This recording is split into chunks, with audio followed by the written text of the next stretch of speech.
मैं आपके पास आ रही हूँ आशीष जी। संजय निरुपम जी भी हमारे साथ जुड़ गए हैं। संजय जी, बहुत स्वागत आपका इंडिया टीवी पर। डिस्कशन थोड़ा आगे बढ़ चला है।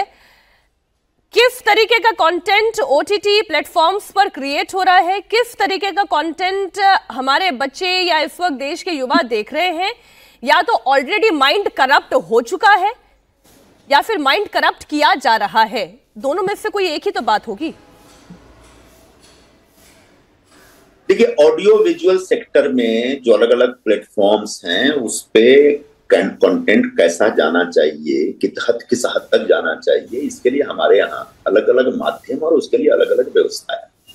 जैसे फिल्म या टेलीविजन है, उसके लिए सेंसर की व्यवस्था है, लेकिन सोशल मीडिया पे जो कुछ चल रहा है उसके लिए किसी प्रकार के सेंसर की कोई व्यवस्था नहीं और शायद पॉसिबल भी नहीं है। लेकिन बावजूद इसके मैं ये अपेक्षा करूंगा कि सोशल मीडिया पर हर दिन जिस तरीके से अश्लीलता परोसी जा रही है, हर दिन जो गंदगी और भद्दी बातें और जो मतलब एकदम फुहड़ सी बातें और उस तरह के प्रसंग और उस तरह के शब्दों का इस्तेमाल किया जा रहा है, कुछ जरूरत से ज्यादा हो गया। मतलब सारी मर्यादाएं वो लांघ चुके हैं।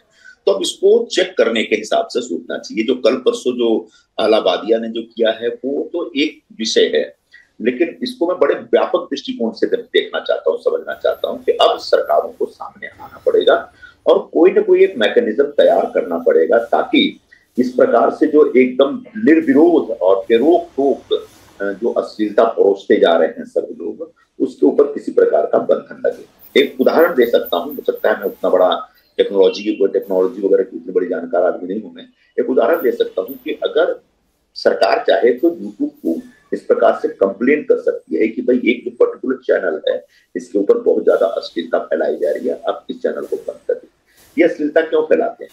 क्योंकि इस प्रकार की बातें करके अपनी व्यूअरशिप बढ़ाना चाहते हैं। तो जब यूट्यूब चैनल ही उसका बंद हो जाएगा तो उसकी पूरी दुकान ही बंद हो जाएगी, और जब दुकान बंद होने का खतरा होगा तो निश्चित तौर पर अश्लीलता फैलाने से ये बाज आ सकते हैं। लेकिन सर, इसका दूसरा पहलू ये भी तो है ना कि जिसे चीप कंटेंट ही देखना है, जिसे ऑब्सीन कंटेंट ही देखना है, फिर वो कहीं और जाकर देख लेगा। हाँ, देख सकता है। एडल्ट मूवी देखने का बहुत लोगों को शौक होता है और मैं उनके शौक को बहुत ज्यादा चुनौती नहीं देना चाहता हूँ, लेकिन वो एकदम से इजिली एक्सेसिबल सबके लिए नहीं होना चाहिए। कहीं ना कहीं देखिए जब टेलीविजन हुआ करता था तब भी उस समय किस प्रकार का इंतजाम था कि रात को लेट नाइट एक मूवी होती थी, एडल्ट मूवी, जब उम्मीद की जाती थी कि बच्चे सो गए होंगे, भाई जो एडल्ट लोग वो देख सकते हैं।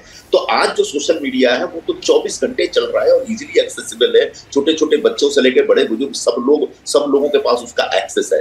तो ऐसे में कोई एक मैकेनिज्म तैयार करना ही पड़ेगा जिससे कम से कम जो पूरे समाज में जो गंदगी फैल रही है उसके ऊपर कोई एक कंट्रोल लाया जा सके। क्या होगा, कैसे होगा, मैं एक मोटा मोटी तौर पर जो सोच रहा हूँ वो कह रहा हूँ। बाकी सरकार को बैठ के अलग अलग एक्सपर्ट के साथ बैठ के चर्चा करनी पड़ेगी, क्योंकि अब ये एक छोटा सा विषय नहीं रह गया, धीरे धीरे बहुत बड़ा बनता जा रहा है और आने वाले दिनों में और भी बड़ा हो जाएगा। तो इसको चेक करने का एक जुगाड़, एक इंतजाम होना चाहिए।